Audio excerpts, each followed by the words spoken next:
All right, guys, welcome back. Introduction to lead guitar video number 6, I believe this is.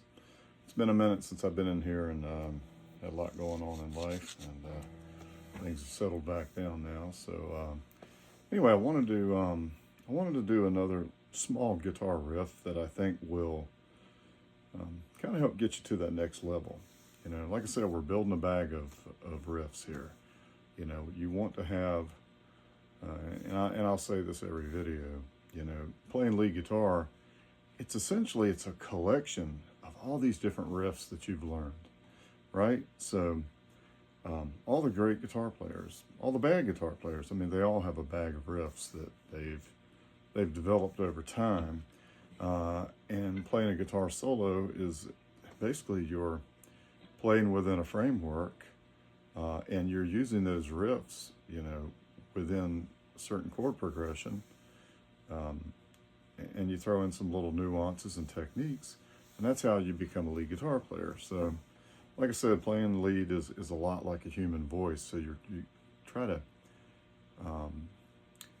make the strings do things that the human voice does. So this riff here, I guess it's kind of a blues riff, or it could be used in country music or whatever. It's played in rock all the time. And so what we're going to do is we're going to be picking on the G string, which is not the bottom, but not the B, but the G is the third one up. So what we're going to do, we're going to take our middle finger up, sorry about that, middle finger, and we're going to put it on the G string on the 2nd fret, okay? Now, it's important which finger you select for this riff to start, and I'll show you why. So I'm going to strike that note, then I'm going to slide up to the 4th fret. So we're sliding up a whole tone. Okay.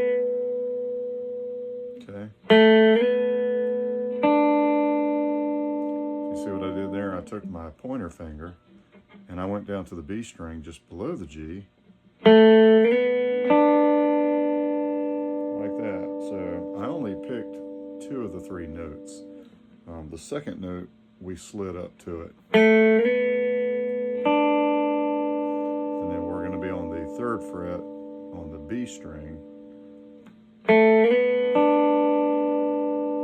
Like that.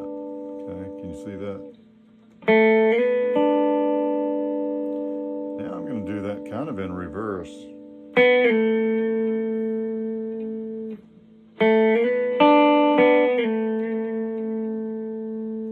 And then I can ultimately do something like this. You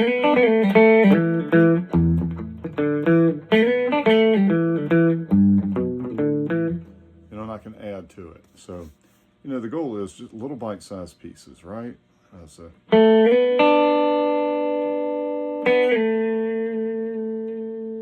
And I can just like rock the string, just hang out on that note for a few seconds.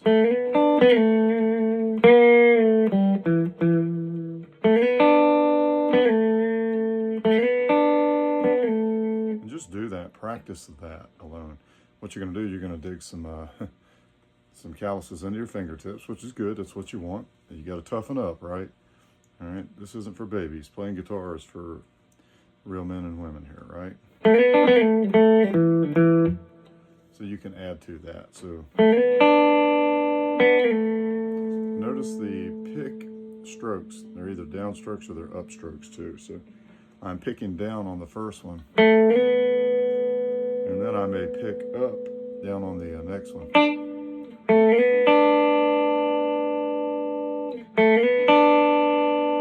a downstroke back on the G string, 4th fret, and slide down.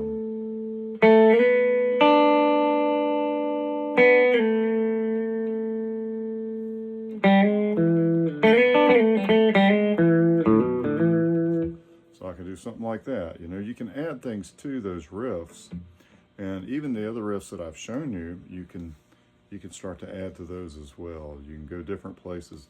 You know, the whole thing about this is experiment. Just play around, move your fingers around and hit notes, and let your ears tell you if it's right or wrong. Okay, we're not going to paper train you, because I'm not paper trained. I don't care about paper and notes on a page. I couldn't tell you what any of that means.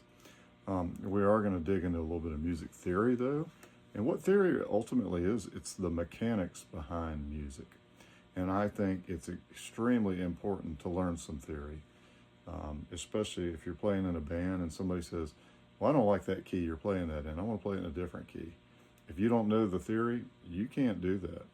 Now, some people say they don't know any theory, but people that can do that, I think they kind of have it in the back of their mind, but they don't realize that that's theory, that it's a gift they have where they can transpose into a different key.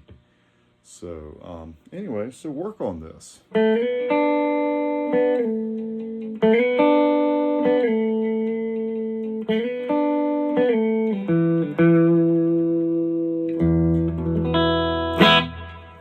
Okay, and that is bite-sized video number 6. And we'll be back in a few days to hit number 7. And we're just going to keep on adding some really cool riffs and little lines and things and bends and double stops. We'll get into some of that stuff and maybe start talking about different artists and some of the things that they use, as we grow through this process. But anyway, go back, watch all the videos, and get to where you can do everything that we've shown you so far. And I really believe you're going to start enjoying this once you start to get some of this down, because these are easy little bite-sized pieces. And we're going to have a lot of fun. In about 6 months, I think you're going to be a lot farther along, and you're going to be doing some pretty cool stuff. So keep practicing. Keep your guitar out of the case. Put it on a stand where you see it. And that way when you come home from work, or you're on home on the weekend, you're looking at it. If you're looking at your guitar, it's going to talk to you. It's going to say, hey, you just going to let me sit over here by myself? I'm kind of lonely, Pick me up and play me. Get your guitar. Even if you just do this 10 minutes a day, you're going to make progress. It's well worth it. So I hope you enjoyed the video, and have a good night, and get to work.